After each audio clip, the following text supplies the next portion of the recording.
કેમ છો વાલા મિત્રો? તો આજના વિડીયોમાં આપણે સમજીશું મધ્યક શોધવાની પ્રત્યક્ષ રીત. મારું નામ છે ચિરાગ, હું સિદ્ધ ઇન્સ્ટિટ્યૂટમાં ગણિત ભણાવું છું અને ધોરણ 10 માં આપણે બધા હવે આવી ગયા છીએ અને આવતું વર્ષ આપણા બધા માટે સારું રહે તે પણ ખૂબ જરૂરી છે. તો આજે આપણે સૌથી બેઝિક જે દાખલો છે તેનાથી શરૂઆત કરીશું કે મધ્યક જે શોધીએ છીએ એમાં જ્યારે આ રકમ જે નાની હોય, બરાબર, પ્રત્યક્ષ રીતનો ઉપયોગ ક્યારે કરવો? તો જ્યારે આ જે રકમ આપી છે xi ની અને fi ની, એ બંને સંખ્યા કેવી હોય? નાની હોય, એટલે કે ખૂબ જ નાની હોય કે જેને તમે સરળતાથી ગણી શકો, ત્યારે મધ્યક શોધવાની પ્રત્યક્ષ રીતનો ઉપયોગ કરવામાં આવે છે. તો શોધવા માટે સૌથી પહેલા શું કરીશું? સૌથી પહેલા આપણે શોધીશું fi xi. એના માટે આપણે એક ખાનું બનાવીશું, બરાબર. અહીંયા આગળ લખીશું fi xi, બરાબર. fi xi લખ્યું. હવે શું લખ્યું છે આપણે? fi અને xi.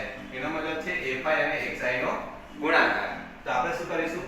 1 ગુણ્યા 2 એટલે કે 1 દુ 3 દુ 6, 5 તરી 15, 7 દુ 14 અને 9 એકા 9.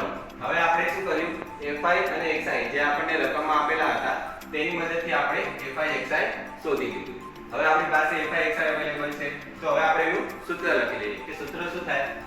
તો મધ્યક એટલે કે x બાર બરાબર મધ્યકનું સૂત્ર શું છે પ્રત્યક્ષ રીતમાં? તો કે સિગ્મા.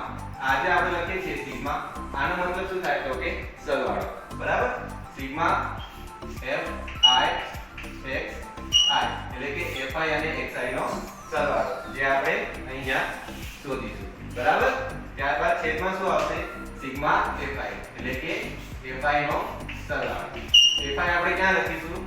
જે fi છે એનો સરવાળો આપણે અહીંયા શોધીશું, બરાબર. ત્યારબાદ જે રકમ મળશે આપણને એ આપણે અહીંયા આગળ સૂત્રમાં લખીશું.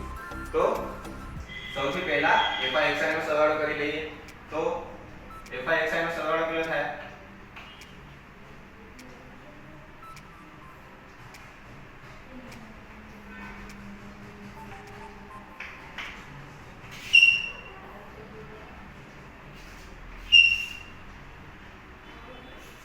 fi xi નો સરવાળો થાય 46.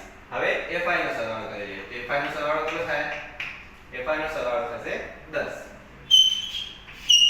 હવે આપણને આમાં fi xi પણ મળી ગયું અને fi પણ મળી ગયું. હવે fi xi ની જગ્યાએ આપણે અહીંયા રકમ લખી દઈએ જે આપણે અહીંયા સરવાળો કરીને શોધી. સિગ્મા નો મતલબ સરવાળો થાય, એટલે કે fi xi માં જે બધું મળ્યું આપણે તેનો સરવાળો. હવે fi ની રકમ જે મળી એ અહીંયા ભાગાકારમાં છેદમાં લખી દઈએ ભાગ્યા 10. હવે આ બંનેનો આપણે ભાગાકાર કરીશું.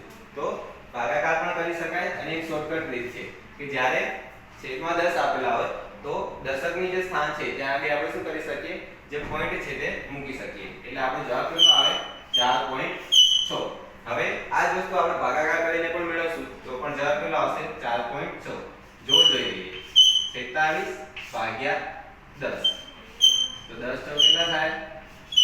40 છેદમાં. હવે આ બંનેની બાદબાકી કરશું. બાદબાકી કરશું એટલે અહીંયા કેટલા વધશે? 6 વધશે. 4 માંથી 4 જાય તો 0. હવે ઉપર પોઈન્ટ મૂકીશું જેથી કરીને આપણે અહીંયા આગળ શૂન્ય ઉતારી શકીએ. હવે આપણે અહીંયા શૂન્ય ઉતાર્યો. 10 6 60, બરાબર. 60 લખ્યા, અહીંયા આગળ 0 અને 0. તો તમે જોયું આ જવાબ અને આ જવાબ, આ બંને જવાબ કેવો આવે છે? સરખો. તો મિત્રો આજના વિડીયોમાં તમને બધું જ ખબર પડી ગઈ હશે. તો આવા જ વિડીયો જોવા માટે અમારી ચેનલને સબસ્ક્રાઇબ કરો અને અમારી સાથે બની રહો. ખૂબ ખૂબ ધન્યવાદ.